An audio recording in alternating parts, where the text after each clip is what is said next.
I'm back with another Front Row Talk podcast, the podcast with expensive opinions. Before I start, make sure you check into this episode. Make sure you subscribe, you like, you comment, and you share this video. Make sure you check the description down below where I have my link for my Instagram and my TikTok. By the way, I'm gonna add the link for my Twitter as well down there. I'm starting to tweet a bit more, especially around this time with the playoffs. With this whole Kendrick and Drake beef, I feel like it's a time where everybody's on, every outlet of social media. So I'm just out there looking for everybody else's opinion and giving mine as well. So I'm gonna just put it in the description. If you want to follow me, go ahead. I'll follow back. Why not? And yeah, make sure you tune in to last episode 109, where I talked about. Let me see. I talked about us waiting on Kendrick's diss track, and I talked about Drake's tailor-made freestyle. Yeah, so go see my opinion on that. I felt like the video did good views-wise. I feel like a lot of people tuned in. And yeah, let's get started with this episode. So as you can see, the title of this episode, I'm going to keep talking about what I talked about last week, especially now that Kendrick responded. Yeah, he responded. First things first, I just want to say that it was random because it was Tuesday. I think Tuesday morning or like Tuesday morning if I'm not mistaken. Yeah, Tuesday. I was at work. I wasn't really even on my phone, and when I did go on my phone, I just seen a bunch of text messages from my guys hitting me up like, "Yo," talking in a group chat, talking about that Kendrick responded. At first, I didn't believe it, but it was a whole bunch of tweets being sent, the link for the song as well, and I was like, damn, he actually did respond. I knew Kendrick would respond. I never said he wasn't going to. I just thought he would take longer. I thought he was going to take longer than what he actually took, but he didn't, which is kind of good because we're getting towards the end of this feud, of this beef, whatever you want to call it. But yeah, I mean, first listen, I gave it. My first listen probably like about an hour or two after releasing. Academics was live, giving his opinions on it. I tuned into that. But first listen, I liked it though. I'm not gonna lie, I really liked it. I just felt like the beginning of the song was a bit like, like kind of slow a bit, But for second listen, I liked it more. And yeah, I mean, Kendrick is talking about a lot. It's so much to break down. Kendrick is talking about a lot on that song. I would say he is saying certain things that people have said before. He's just saying it in a different way, I guess you could say. And he's emphasizing that he could probably go a bit deeper and say things that, will have us looking at Drake differently, I guess you could say. There was one line where he was like, I know some things that make Gunna look like a saint. For those who don't know who Gunna is a rapper. If you tune into the hip hop community, you know who Gunna is and the situation that he went through. Kinda is still going through. With the whole YSL thing or whatever, people saying he snitched, some people saying he's not. But Kendrick is basically saying like, I know stuff that'll make Gunna look like a saint, make Gunna look like he's not really a snitch. So I mean, he could be emphasizing that he probably got dirty work on Drake, saying that Drake has snitched before. What else he said on that? The only thing I didn't like though was the fact that Kendrick was basically saying like he's trying to keep it like a friendly, beef. But it kind of was like doesn't really make sense because he initiated the beef on like that, and he said what he said. He said he would choose violence or whatever. Clearly not probably actual violence. Hopefully it don't go there. But I'm saying like he's basically on like that. He said he's willing to go, get crazy and say a lot of stuff. But then now on his second response, he's basically saying he want to keep it friendly. But then again, I mean, he may be saying it, trying to like give it as a warning to Drake, like, yo, like, don't take that extra step, because if you do, then I'm gonna take it an extra mile, I guess you could say. So it's like, but then again, I'm like, damn, because I was expecting Kendrick to respond with a nuke. And the only reason why I'm using this nuke word is because it's what's been thrown out there through Twitter, through a bunch of podcasts out there, basically saying that both of these rappers had nukes on their hands or whatever. basically from what they've been cooking up in the studio. So that's the only reason why I'm going with that. Um, but yeah, I mean, I feel like this was another jab, a good one though. Out of a 10, I'll probably give it a 7.5 out of 10, or an 8 probably even an 8. Of course, push-ups was a bit more energetic. Push-ups, you definitely could bump to it more, but that's not to say that you can't bump to Euphoria. It's just the beginning is a bit, slow, but then it works up to it. I like the last verse. The last verse was pretty tough. How he was using Toronto slang, UK slang. He was saying Crody. He was basically saying, don't speak on my family, stuff like that, because it could really go there. But it's interesting because now we're waiting to see what Drake comes with. And if you ask me, I'm expecting Drake to come, and kind of just like end it here. I don't think he should throw another jab. So then we could wait another week. So then we could wait another week, a week and a half to wait another jab from Kendrick. Like, eventually in a boxing fight, you want to see a knockout. And this is not a boxing fight. So this is not going 12 rounds, but I'm just trying to use it as an example. I feel like enough jabs was thrown. I mean, Drake on his hand, he dropped push-ups. Then he dropped the tailor-made freestyle that ended up being taken down. So a third jab from Drake is like, we're waiting for you to, do what you got to do, and that's just like, end this beef with whatever that you got, tucked. And yeah, I mean, I feel like Drake should just come, and if you gotta drop a 7-minute song, make it a minute extra from Kendrick's song, do it. But back on Kendrick though, it's crazy because he used Euphoria as the name.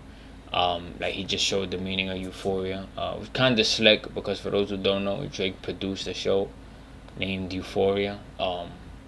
And he's basically saying like, Drake really got, we gotta look at him a bit differently because he probably, messes with underage girls or whatever you could say. That's what I feel like Kendrick is getting at. Especially when he said a bar saying, "Oh, I make music that electrifies people. You make music that pacifies people." And then he was like, "I could go deeper, but I'ma like, kind of let you slide. Like as an act of kindness." He said something along those words. So he's basically trying to say like, my music actually gives people not only energy but speaks positive into them. And then he's basically saying that Drake's music puts people to sleep, like numbs them down, doesn't really speak the truth or whatever woke stuff. I don't know what word you want to put it in, but woke stuff. But he's also saying like, your music is made for the people who don't really, not made, but how can I say it? No, not made. Not the music part. What he said about pacify is basically like, it's a word play going back to the whole, Kendrick basically saying like, yo, we got dirty work on you. So with the whole Euphoria and then the show being like about actors, about girls, sexualizing the show and like smoking, drinking, drugs or whatever. He's trying to paint an image on Drake to make us, make us look at him differently in a bad way, of course. Like if you get what I'm trying to say, you get what I'm trying to say. And I mean, at this point, I feel like if Kendrick do have something like that on him, he should just drop it. I feel like it shouldn't keep going like back and forth, back and forth, back and forth, back. Because it's gonna get tiring after some time.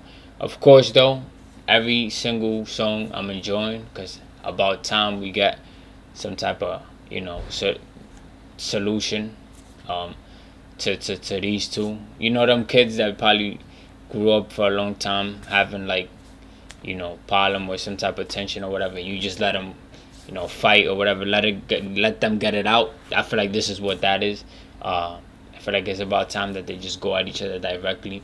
Forget about the 20 other people, whatever, 20 other rappers Drake had to face, whatever. That was cool and everything, but this is between Kendrick and Drake. People like Ross, whatever, I feel like they should just take a step back, let just Kendrick and Drake go at it. Talking about Ross is like telling Drake, oh, don't respond to Kendrick, you don't want that smoke. And then Kendrick also said on that song, "Oh, before you think about pushing me, push a T." Like, no, he said something. Forgot about pushing P, push a T. That song push a P, we're gonna whatever. Basically saying push a T, but the actual rapper push a T. Basically saying like get at Pusha T before you come at me, because you're not gonna like where this is gonna go. I feel like that was pretty fire. But yeah, I mean I give a song a 7.5 out of 10. Do I believe Kendrick got something tough that will make us be like damn? For sure. I mean I've been saying that from the beginning, off and on cameras. And same thing with Drake. I feel like Drake Drake knows what's out there about him, if there's anything out there. But the fact that he was telling Kendrick, drop, lets me know that he got something as well. I mean it makes sense. I think so. What else was said on the song? There's so much said on the song. The beginning of Euphoria, like that reverse type sound, it was from a movie if I'm not mistaken. So go look at that. It'll break it down, everything that means. Kendrick was just really coming like different, like, and there was so much lines on it. Like the song is 6 minutes. I have to do a whole reaction to really break at each and every single line. I'm just trying to go off the top of my head what really stood out to me. What else? Oh, he talked about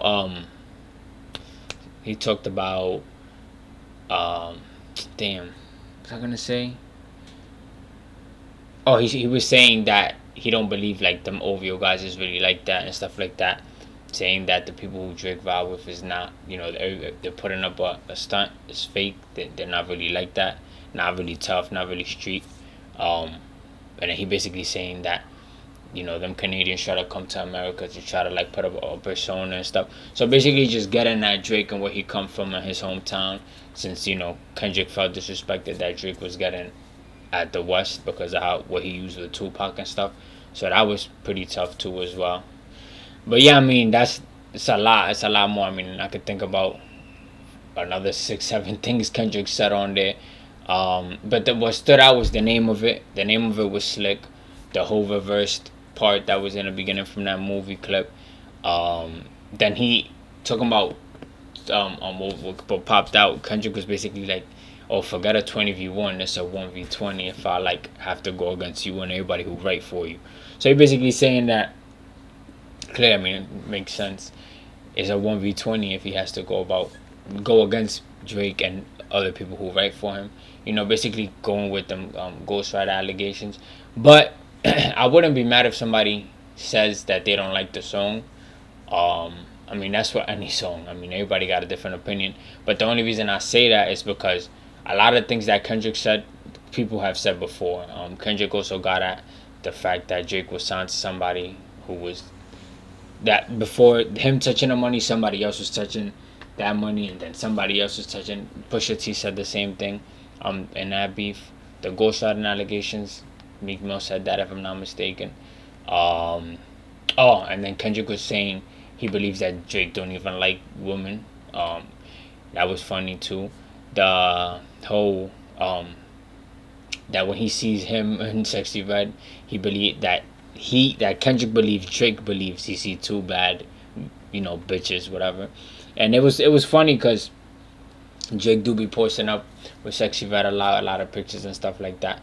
So he's just kind of getting at Drake at his persona, basically saying like, yo, you're like fake, you're not really, you're not really who you say you are. And then he was just saying like how he hates Drake, how he dresses, how he talks, whatever. But I was kind of like, DMX has said that. I think it was on a radio. Sure, I forgot where. I think it was the Breakfast Club, if I'm not mistaken. So he was kind of like using that with that. But yeah, I mean, but what really stood out, another thing that stood out was when he was like, we don't want to hear you say nigga no more. Basically saying like, yo, you're not really black. Like, don't say that word and stuff like that. So it was a lot. It was a lot. I think that he ended the song that way because of how Drake ended push-ups, like with the whole melorizing and things. So he's just like really trolling in the song and all of that. But the song is, I mean, a 7.5 out of 8. I don't know if it will go up just because I feel like that's just what it is. I think I'm gonna stay with the same rating for push-ups too. I gave it an 8. Um, but yeah, I feel like it'll stay just like that. It's new time though. I'm tired of the jabs. I'm not tired of it because there's new music, of course. But I think after this, moving forward, we gotta we gotta go over the hump and really get crazy because I feel like that's what everybody's waiting for. Of course, hopefully everything stays just mic, speakers, and dropping. Hopefully it doesn't escalate to no street stuff. Because we have seen stuff like that happen before, especially in this industry. Um, and yeah, I found it funny how Drake responded to it about like a day. It was yesterday. Yeah, he responded yesterday on his Instagram story from a movie called 10 Things I Hate About You or something like that. Correct me if I'm wrong, but it was just like this girl reading a poem saying, I hate this, I hate that. Kind of getting at like Kendrick's verse when Kendrick said what he said about Drake. And yeah, what else? Supposedly, Academics and Drake was talking, and Drake kind of like put it in quotations like something I can't wait to see the elimination of Drake. Like that's what Drake texted Ack, but then under that he was like, see you soon. So I mean, it's we know Drake is gonna respond. It's just a matter of when.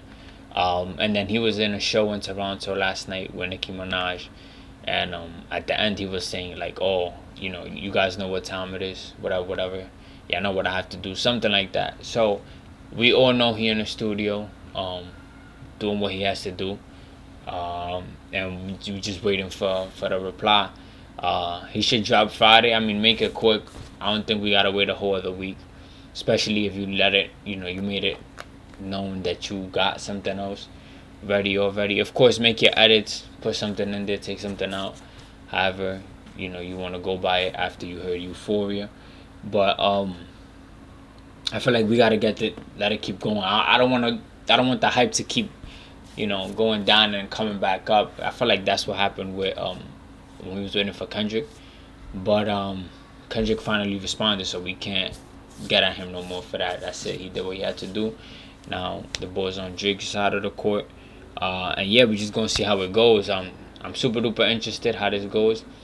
Hopefully by next week I'm up here talking about Drake's response if he responded by then.